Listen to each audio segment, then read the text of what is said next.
The High Council of Zian Prime convened in their sleek, metallic chambers. The decision was clear: Earth was next on their list. Murmurs filled the room as the council leader gazed at the holographic projection of the planet. Its inhabitants, armed with basic projectile weapons, were hardly a challenge. A condescending smirk spread across the leader's face. "This will be nothing more than a formality," he said. The words echoed in agreement around the room. Their ships had crossed the far reaches of the galaxy, conquering worlds with ease, dismantling complex societies with weapons of sheer destructive power. Earth would be no different. To the Zithrans, their weaponry was beyond comprehension for any lesser species. Energy beams that could slice through solid matter like it was air, shielding technology impervious to anything that didn't reach beyond nuclear force, and drones that could outthink even the most advanced artificial intelligence. They had stripped countless civilizations of their defenses in mere days, with nothing but their superior technology. Their conquests were spoken of across star systems. No enemy had ever come close to threatening them. The council leader tapped on the holographic map, zooming in on Earth's primitive armies. He laughed quietly. "They still use firearms. Kinetic projectiles." The room erupted in a wave of chuckles and sneers. Their armory was filled with weapons that turned energy into destruction at molecular levels, while humans still relied on metal slugs propelled by mere gunpowder. "It will be a quick display of force. No need to waste resources," suggested one of the military tacticians. The council agreed, and it was decided. A small elite force would be dispatched, not to fight, but to demonstrate their superiority, crushing Earth's defenses like an insect underfoot. The fleet launched within hours, sleek silver ships cutting through the stars with silent efficiency. As they approached Earth's atmosphere, the fleet commander received the initial scans of Earth's military installations. The readouts confirmed their expectations: primitive tanks, jets, and handheld firearms. A joke, really? They didn't even bother activating their full defensive shields. What possible threat could humans pose with such outdated weaponry? The first wave of Zithran soldiers touched down near a military base in what the humans called a desert. The dusty winds barely registered through their advanced exosuits, which rendered them immune to environmental conditions. They watched, bemused, as Earth's military scrambled into formation, their weapons raised in futile defense. The Zithrans stood tall, expecting surrender within moments. When the humans fired their rifles, the energy shields of the aliens flickered faintly, barely even registering the bullets as a threat. The Zithrans exchanged glances. These humans, these Earthlings, were truly laughable. A volley of human artillery fired next, loud explosions that rang out across the barren landscape, but to the Zithrans, it felt like nothing more than a light breeze. The commander, growing bored, signaled for the soldiers to move in. Their own weapons remained holstered. There was no need to return fire when the enemy wasn't even worth the effort.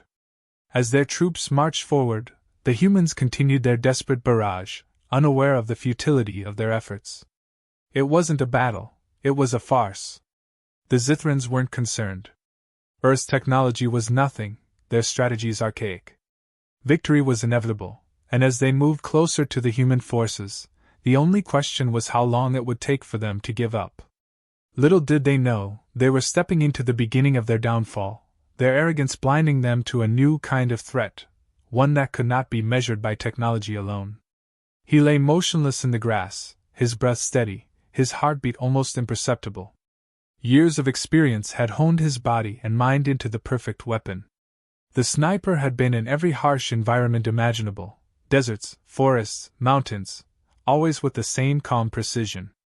His weapon was an extension of himself, a simple yet finely tuned rifle that could pick off a target from over a mile away.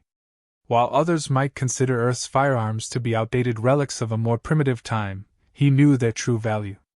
It wasn't about the weapon itself, it was about the person behind it. The sniper had learned early on that patience was his greatest ally. It wasn't the flashiest skill, but it had kept him alive where others had fallen. The sniper understood that no matter how advanced your technology, nothing could replace the sharpness of human senses or the understanding of the battlefield. Now, As he prepared for what might be his most challenging mission yet, he focused on the details. He'd seen the footage of the alien landing, their shimmering suits and arrogant posturing. They didn't consider humans a threat, and that was their first mistake. He had chosen his spot with care, a hillside overlooking the valley where the alien forces would march through. The terrain was his greatest advantage, with jagged rocks and uneven ground, natural cover that he could use to remain hidden. The sniper had already set up a series of traps along the approach, explosive charges in key locations, camouflage nets to obscure his position, and false signals to confuse any advanced scanning equipment the aliens might use. He didn't need to defeat them in a frontal assault. That would be suicide. Instead, he would make them come to him, one step at a time. As he finished setting up, his focus turned to the weapon that would deliver Earth's answer to the alien arrogance. It was a sniper rifle unlike any other, customized, fine-tuned, and capable of hitting a target with pinpoint accuracy from impossible distances. The modifications he had made over the years weren't flashy but necessary. A reinforced barrel for higher stability, a specialized scope that could adjust for atmospheric conditions, and a silencer that minimized even the slightest noise. Simple, yes. But simplicity had its benefits. His weapon didn't rely on complex electronics that could be jammed or disabled by alien technology. It was pure, unadulterated precision. He ran his hand over the cold metal of the barrel, thinking about the aliens' dismissal of human firearms. They thought that because their weapons were advanced, they were superior. But what the sniper understood, and what the aliens didn't, was that the strength of Earth's firearms lay in their reliability, in their ability to function no matter the conditions. He had seen men armed with nothing more than bolt-action rifles hold off armies with superior firepower. The aliens wouldn't expect what was coming, and that gave him the edge. The last rays of sunlight were fading as he settled into his final position, his scope trained on the distant valley. Every muscle in his body relaxed as he waited. The aliens were coming, confident and unaware, marching toward him in perfect formation. He didn't flinch as they appeared on the horizon, their shimmering figures cutting through the twilight. His finger hovered over the trigger, his heartbeat slowing as he focused on his first target. Patience, he reminded himself. Precision. Timing was everything now. The aliens thought they had already won, and that arrogance would be their undoing. He had one chance, and he wouldn't waste it. The enemy was close now, unaware of the danger, and the sniper remained motionless, a predator lying in wait for the perfect moment to strike. The shot rang out, silent but deadly, and the alien officer collapsed in a heap, the shimmering energy around his suit flickering out. For a moment, the alien forces stood frozen in disbelief. The idea that a simple projectile weapon could penetrate their shields and armor seemed unthinkable. They scrambled to make sense of it, the officer's lifeless body lying as proof of their miscalculation. The remaining commanders barked orders, their voices tinged with frustration. Scanners and sensors were deployed instantly, sweeping the area for the source of the shot. But there was nothing. No energy signature, no heat signature, nothing for their advanced technology to lock onto. The sniper remained hidden, a ghost among the rocks, his rifle already lined up for the next shot. He breathed slowly, taking advantage of the aliens' confusion. Their advanced weaponry was meant for large-scale assaults, not for tracking down a lone operative. They were used to overpowering their enemies, crushing them with superior firepower. They had no idea how to fight a ghost. As they scrambled, he calmly adjusted his scope and squeezed the trigger again. Another alien fell. Chaos erupted. In a panicked frenzy, the aliens unleashed their full firepower, energy weapons lighting up the sky and tearing into the surrounding landscape. But the sniper had already relocated, moving swiftly and silently through the uneven terrain. The aliens' weapons, designed for large, exposed targets, were useless against someone who knew how to disappear. Their blasts tore apart rocks and sand, but they hit nothing that mattered. The sniper understood the key to survival: never be where the enemy expects you to be. Their retaliation was loud, showy, and ultimately ineffective. They were fighting with technology, but he was fighting with skill. As the dust settled, The sniper took his time, picking his next target with precision. It wasn't about volume or speed, it was about hitting the right target at the right time. Another high-ranking alien was in his sights. A soft exhale, and the shot rang true. The alien collapsed, and once again, the others were left scrambling. Their sensors, so finely tuned to detect energy-based threats, couldn't find him. His rifle, primitive by their standards, wasn't triggering any of their advanced systems. It was almost poetic. The weapon they mocked was the very thing that allowed him to remain invisible. One by one, the sniper dismantled the alien leadership. Each shot was carefully placed, and each one threw the aliens into further disarray. Commanders fell. Communication broke down. What had started as a demonstration of their superiority was quickly turning into a nightmare. They were used to overwhelming their enemies, but now they were the ones being overwhelmed by a single human. The alien forces began to panic. The bravado they had shown upon landing was gone, replaced by fear. They couldn't see the enemy, they couldn't detect the enemy, and their shields were proving useless against these projectiles. Every time they thought they had the sniper's location, he was already gone, repositioning for the next kill. It was as if they were being hunted, and in truth they were. The battlefield, once their stage for domination, had turned into a killing ground, and they were the prey. The sniper remained calm, his breathing steady, his hands never shaking. He had trained for this moment his entire life. The simplicity of his weapon was his advantage. The aliens' reliance on technology had left them vulnerable to tactics and skills that couldn't be measured by their advanced systems. He didn't need fancy tech. He needed patience, precision, and the understanding that every shot mattered. The final blow came not with a grand explosion but with a single, well-placed shot. The alien commander, who had barked orders from the rear, fell. With their leadership gone and their ranks in disarray, the aliens retreated, broken and humiliated. What had started as a mission of conquest had turned into a desperate scramble for survival, all at the hands of one human sniper. They hadn't lost to superior firepower, they had lost to something far more dangerous: human resilience and strategy. The alien forces, once so confident in their victory, now retreated in a disorganized mess. The battlefield was littered with the fallen, both human and alien, but it was clear who had won. Their once sleek, coordinated movements were replaced by frantic efforts to escape.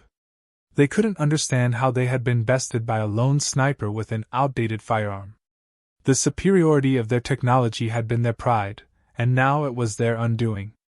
They came to Earth expecting to overpower, to conquer, but now they left in disgrace, shattered not by a vast army but by a single, patient human who had shown them what true warfare was. The sniper watched them flee through his scope, his finger finally relaxing from the trigger. It wasn't victory that filled his thoughts, it was the understanding that this was only the beginning. Earth had survived today, but the aliens wouldn't give up so easily. They would regroup, adapt, and come back. But now, they had learned a crucial lesson about humanity. The sniper's rifle, simple and crude in comparison to the aliens' weaponry, had played its part. But in truth, it wasn't the weapon that had won the day. It was the unyielding human spirit. Sitting there, surrounded by the stillness of the battlefield, he reflected on what had happened. Every shot, every decision, every moment of patience had been a reminder that technology alone wasn't enough to win a war. It was the human ability to endure, to adapt, and to fight even when the odds were overwhelming. The sniper knew that Earth was at a disadvantage, that the aliens would return with more forces, better strategies, and perhaps even an understanding of how to counter the tactics that had brought them down today. But he also knew that humans would be ready. The strength of Earth's defense wouldn't come from its weapons or its technology. It would come from its people, from those willing to stand up and fight in ways the aliens couldn't predict. The sniper knew that there would be more battles, more sacrifices, but today was proof that humanity could hold its own. The lesson learned was that arrogance, no matter how advanced, could never defeat a determined, resilient spirit. Far away, on Zian Prime, the council was in disarray. Reports of the battle had streamed in, and what they saw was beyond comprehension. They had been defeated, not by an overwhelming force or advanced weaponry, but by what they considered primitive technology wielded by a single human. The council members argued amongst themselves, voices rising in disbelief. Their entire worldview had been shaken. How could a species as backward as humans have caused such destruction? Their energy shields were supposed to be impenetrable. Their superior intelligence was meant to give them the upper hand. Yet, none of that had mattered. The council leader, who had once smirked at the notion of Earth's firearms, now sat in silence. He knew this defeat was more than just a tactical loss. It was a blow to their pride, to their understanding of warfare. They had underestimated humanity, and now they had paid the price. There was no choice but to reassess. Humans, it seemed, were not the easy prey they had assumed. The council now faced a dilemma. Should they continue underestimating Earth, or should they begin to fear them? For the first time, the aliens were forced to question their superiority, and with that came an unsettling respect for the species they had so easily dismissed. As the council deliberated their next move, the sniper dismantled his rifle, placing each piece carefully back into his pack. The battle was over, but the war had just begun. He stood and looked out across the horizon, where the alien ships were nothing more than distant specks retreating into the sky. The world was quiet, but the weight of what had happened lingered heavily in the air. Humanity, outmatched and outgunned, had survived the day. But more importantly, it had shown that it would continue to survive, no matter the odds. The sniper started walking, knowing that there would be more like him. People ready to defend Earth in ways the aliens couldn't anticipate.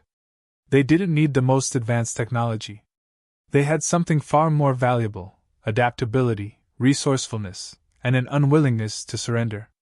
The aliens would return, but so would the human spirit, and that was a force even the most advanced technology couldn't defeat. Today was just the first of many victories, and in the end, humanity would find a way, just as it always had.